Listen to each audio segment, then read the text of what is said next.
I am a 35 years old female. I don't have the best relationship with my husband's mom. Since day one she tried to make remarks and compare me to her.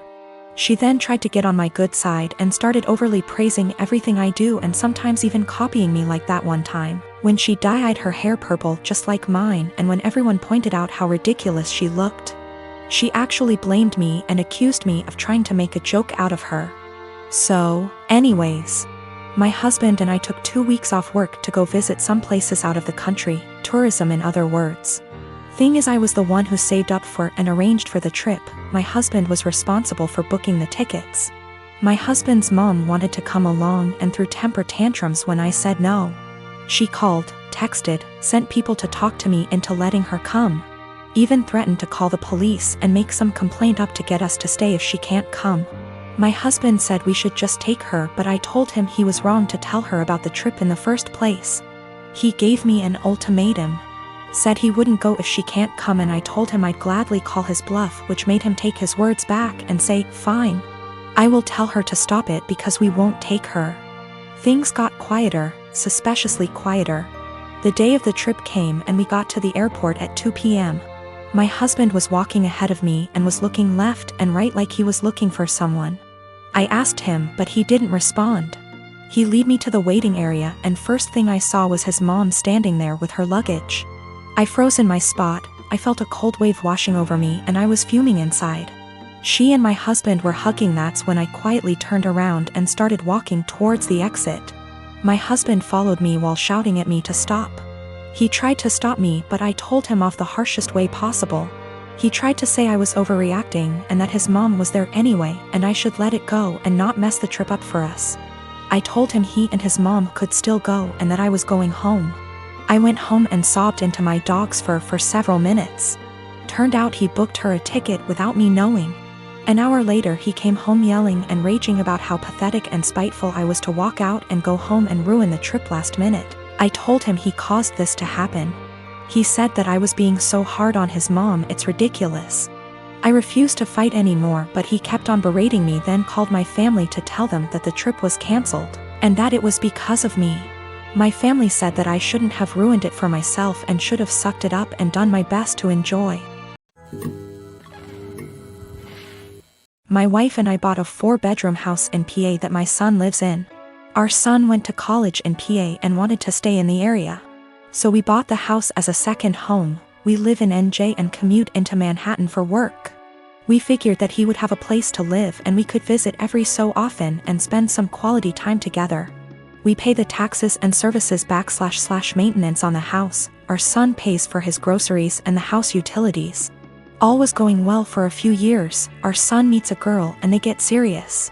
We met her and she seems nice enough. They announce their engagement and she moves into the house with our son. Now for the problem, the wedding.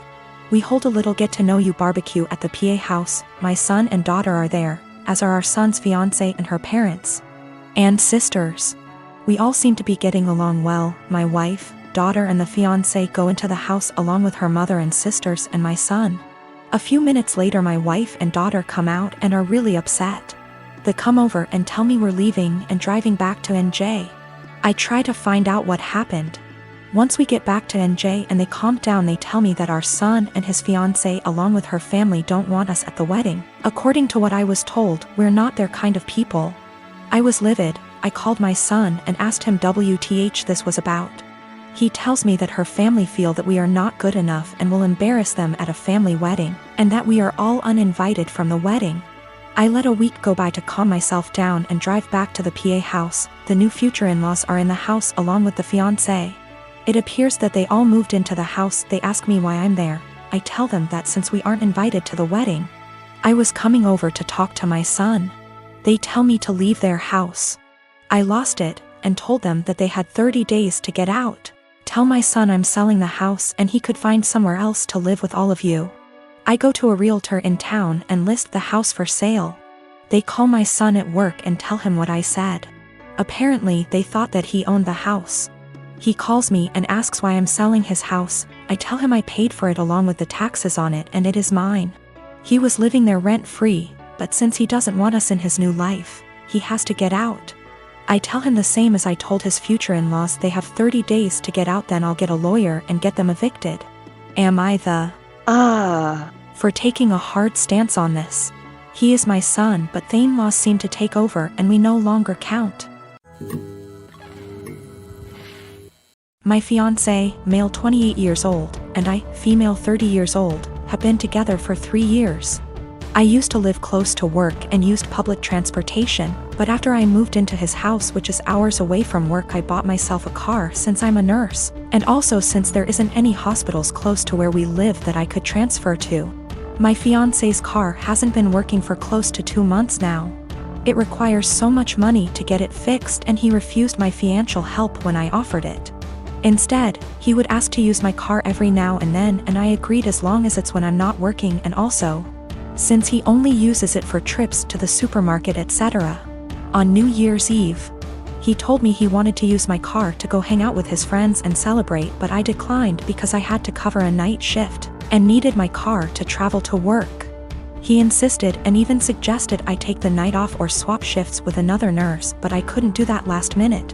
I thought he dropped it then, but when I went into the shower and got out, I couldn't find him nor my car. I freaked out and started calling for half an hour, but he didn't answer me. I tried again till one of his friends picked up. I demanded he give the phone to my fiancé, but he said they were out and confirmed that he took my car and told me that my fiancé said that it's better that I skip my shift and he'll be back with my car later. I couldn't take it. I felt so enraged. I had my fiancé on the phone telling him I did not consent for him to take my car to go hang out with friends, and said I'd call the police to get it back if he refused to come back with it. But he didn't take me seriously, so I ended up calling the police, and he and his friends were picked up at the bar where they were hanging out, then were taken to the police department. I got my car from there and still went to my shift. My fiancé was let go hours after I left, and he blew up my phone with missed calls and texts about how I was out of my mind to call the police on him and put him in this situation. I did not respond, but when I got off work the next day we got into an argument, and he said he couldn't believe I'd do this to him, but I told him he made me do this, to which he responded that I was petty and callous because not only did I ruin his New Year's celebration, but all his friends aren't speaking to him after I put them in this situation as well, and he then kept giving me silence about it. I did consider this a form of theft, especially since he went behind my back after getting a no from me. But he was shocked that I'd even imply that he was a thief and said what's yours is mine and vice versa, so I shouldn't be using the terms theft and stealing. I have a cousin by marriage, husband's cousin, that's 22 and dying of cancer. It was always her dream to marry and be a mom, and now that's not going to happen. It's hard on everyone. She has a much older fiancé, 30 years, and they had a symbolic wedding so she could have the experience. They started looking for ways to get access to a baby that she could take care of and experience some level of child care that way. But with 2020 and ethics in general, there's not a lot of ways to do that safely. My husband and I have the first and so far only children of our generation, who are 10 months and 23 months old. I had hopes that it wouldn't happen, but her parents asked me if she / they could borrow my younger baby for a few weeks. The cousin and her fiancé would basically be play acting having a baby. Her parents would also join in on pretending. There would be photo shoots and everything. This makes me really uncomfortable. It's really creepy. I cannot understate how creepy I think this is. I know that her not getting to live her dreams is sad, but I don't think this is the answer. I'm worried it will be traumatic for my baby. She's almost a year old and will, well, notice that her entire family will just vanish overnight for what will seem like forever.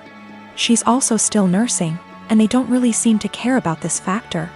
I'm really worried about problems down the road. This is setting a dangerous precedent of my child living under other guardianship.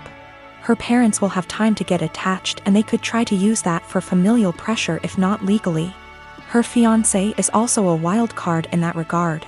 I said no, and my husband's entire family is hounding us about this because her time is running out and it's time sensitive.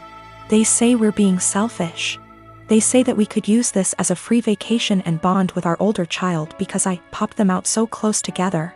They want to compromise now by letting me come by a few times a day to bring milk. We still don't want to do this.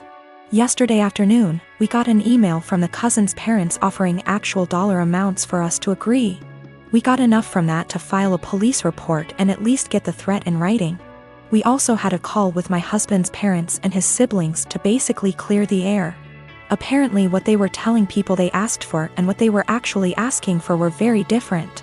Everyone on that call now had them blocked on social media except for mother-in-law, because of the cousin.